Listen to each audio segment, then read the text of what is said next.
చెప్పండి, ఎన్కౌంటర్ ఎట్లా చూస్తా ఉంటారు? ఇదే చివరి ఎన్కౌంటర్ ఇక నక్సలైట్లో విముక్త భారత్ అయిపోయిందని కూడా చెప్తున్నా ఉన్న పరిస్థితి ఎట్లా ఉంది?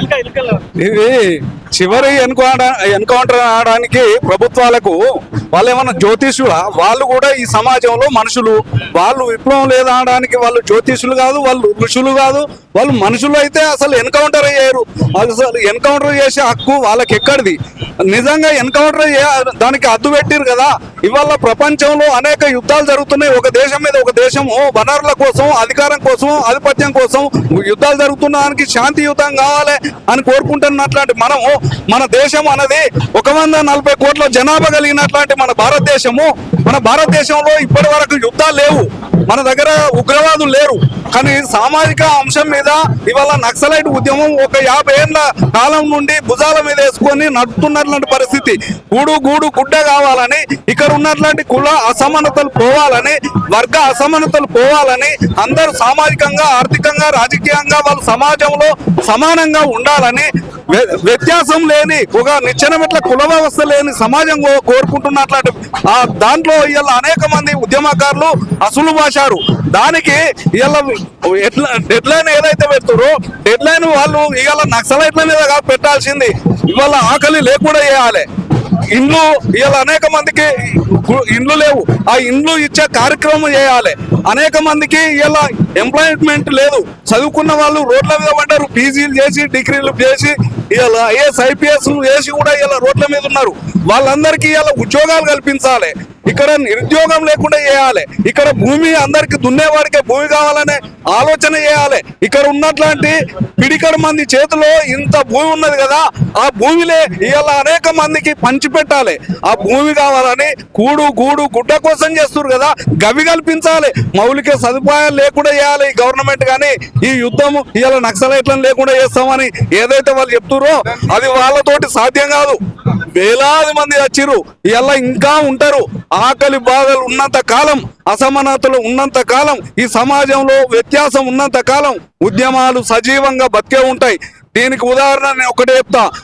శ్రీశ్రీ ఏమన్నాడంటే, విప్లవం ఎక్కడ ఉన్నదిరా అంటే ఎండిన డొక్కలో ఉందని చెప్పాడు. అట్లనే ఇవాళ అనేక మంది ఆకలితో ఉన్నోళ్ళు, ఇవాళ అసమానతలతో ఉన్నోళ్ళు, ఇవాళ బాధలతో ఉన్నోళ్ళు, వాళ్ళందరూ కూడా ఉద్యమాలు ఎప్పుడు చేస్తారు. ఉద్యమాలు లేకుండా చేయడం ఎవరి తరం కాదు, నాతోటి కాదు, ఎవరితోటో కాదు. హిట్లర్ కూడా ఒకనాడు నియంత్రణ పాలన చేసిన వాడు కూడా ఏమి చేయలేకపోయాడు. అలెగ్జాండర్ అంటే వాడు ప్రపంచ యుద్ధాలు చేసిండు కదా. అలెగ్జాండర్ కూడా లాస్ట్కి ఒక సందేశం ఇచ్చిపోతాడు. ఏమని ఇచ్చిండు అని అంటే, ఎన్ని యుద్ధాలు చేసినా నా ఎంబట ఏమి రాలేదు, నేను ఎంటీ చేతులతోటి పోతున్నా, కాబట్టి ఎవరు కూడా ఏం తీసుకురాలేదు, ఏం కొంటవోడు అని చెప్పి ఒక సందేశాన్ని ఇచ్చిపోయాడు. ఆయన మన భారతదేశాన్ని వెళ్తున్న అట్లాంటి పాలకులు ఎవరైతే ఉన్నారో ఆ పాలకులకు అవన్నీ కూడా కనబడతలేవా, అవన్నీ ఎన్నడూ వీళ్ళు వినలేదా? అనేక దేశాలు చూశారు, అనేక రాష్ట్రాలు చూశారు, అవన్నీ తిరిగే కదా మన భారతదేశం ఎలా ఉండాలని చెప్పి ఇలా భారత రాజ్యాంగాన్ని అంబేద్కర్ రాసి ఇలా సమాజానికి అందించాడు కదా.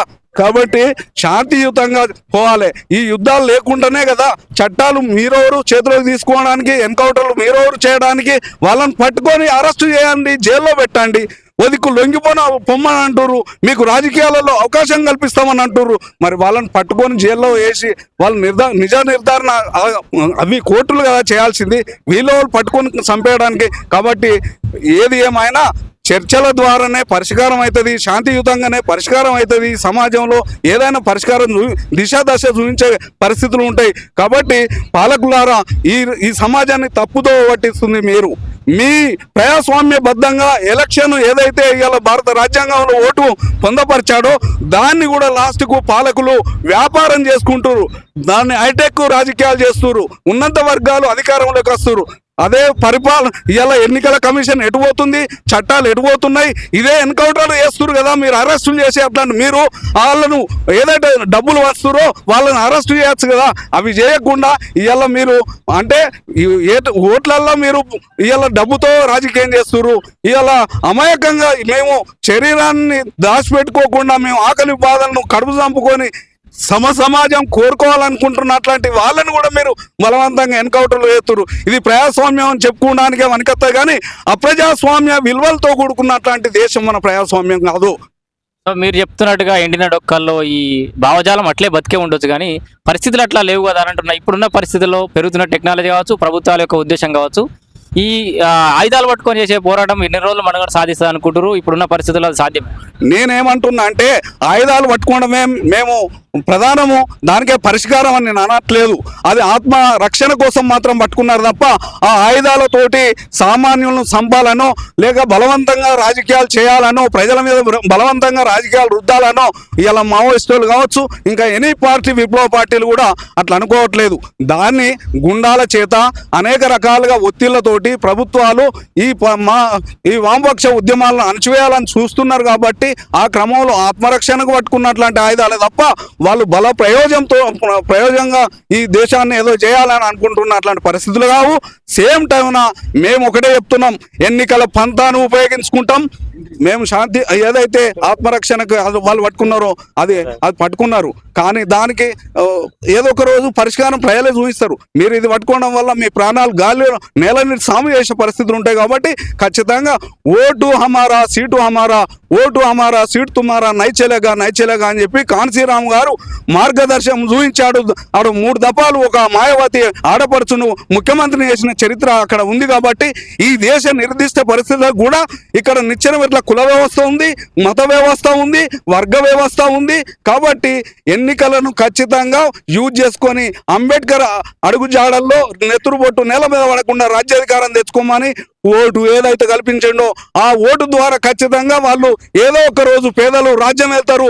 ఆ రాజ్యం వచ్చినాడు మాత్రం ఈ పాలకులను మళ్ళీ జైళ్ళలో పెట్టే పరిస్థితి వస్తుంది. సో ఓటు ద్వారా రాజ్యాధికారం దక్కించుకోవాలని చెప్పేసి మీరే పిలుపునిస్తున్నారు. చాలా మంది లొంగిపోయిన వాళ్ళనేమో ద్రోహులుగా చిత్రీకరించే పరిస్థితి, రక్తం చిందించి ప్రాణాలు అర్పించిన వాళ్ళు మాత్రమే అమరవీరులు అని చెప్తున్నటువంటి పరిస్థితి. ఈ 2 రకాల చర్చ నడుస్తుంది. దీన్ని ఎట్లా చూడొచ్చు? దీన్ని ఎందుకంటే ఏదైతే లొంగిపోయారో వాళ్ళకు ఇలా ఇక్కడ రిటైర్మెంట్ లేదు, వయసు అయిపోయింది. వయసు అయిపోయినాక తర్వాత వాళ్ళకు బీపీ షుగర్ రకరకాల వాళ్ళకు బాడీలో వచ్చే అవకాశాలు ఉన్నాయి. ఆ బాడీలో వచ్చే అట్లాంటి ఏదైతే బలహీనత ఉందో దానికి పరిష్కారం లేదు. మామూలుగా ఇక్కడ ఏమవుతుందంటే 60 ఏళ్ళు రాగానే ఆయన రిటైర్డ్ అవుతాడు, తనకు ఒక పింఛన్ ఉంటుంది, ఇవన్నీ ఉంటాయి. ఇక్కడ పింఛన్ లేదు, జీతాలు లేవు. ఇక్కడ వాళ్ళు మొత్తం రక్తాన్ని ధారపోసి ప్రజల కోసం, ప్రజలు పెట్టిన తిండి తినుకుంటూ ప్రజల కోసం పనిచేస్తున్న అట్లాంటి పరిస్థితులు ఉన్నాయి. కాబట్టి ఇక్కడ ఈ పరిస్థితులు ఉన్నాయి. భారత ప్రభుత్వ లక్ష్యం నెరవేరింది అనుకోవచ్చా? నక్సలైట్ విముక్త భారత్ దిశగా అడుగులు నేనేమంటున్నా, ఎప్పుడు కూడా వాళ్ళు నెరవేరింది అనుకోవడం ఏదైతుందో అది వాపును చూసి బల్బ్ అనుకుంటే తప్ప నెరవేరిందని నేను ఎట్లా అంటా, వాళ్ళు ఎట్లా అనుకుంటారు, అది కరెక్టే కాదు. కాకపోతే వాళ్ళని ఏదైతే ప్రజాస్వామ్యంలోకి వచ్చి మీరు రాజ్యం వెళ్ళండి, మీరు ఇట్లా పని చేయండి పేద ప్రజల కోసం అని ఏదైతే చెప్తారో ఆ అవకాశాలు మీరు కల్పించండి. పట్టుకున్నారు కదా, పట్టుకున్నాక ఎందుకు చంపారు? ఇది చంపినాక అది ఎట్లా వేరే వాళ్ళు ఎట్లా నమ్ముతారు మిమ్మల్ని? కాబట్టి దయచేసి పాలకులకు నేను చెప్పేది ఒకటే విజ్ఞప్తి, మీరు చెప్పే మాటకు కట్టుబడి ఉండండి. వాళ్ళు కనీసం ఇక్కడికి వచ్చి ఎలా పనిచేయాలో వాళ్ళకు నిజంగా తెలియకుండా ప్రజల నుండి నేర్చుకుంటారు. ఎంత పెద్ద మేధావైనా నీటిలో బిందువు మాత్రమే. ప్రజల నుండి నిరంతరం నేర్చుకోవాల్సిన ఎంతో ఉన్నాయి. కాబట్టి విప్లవ పార్టీలకు 50 ఏళ్ళ అనుభవం ఉన్నప్పటికీ మళ్ళీ ప్రజల్లోకి రావాల్సిందే. కొత్త ఆలోచనలు పుణికిపుచ్చుకొని ప్రజల కోసం వాళ్ళు నిలబడాల్సిన అవసరం ఉంటుంది. కొత్త రూపంలోకి మారుతుంది కానీ కనుమరుగయ్యే పరిస్థితి లేదు.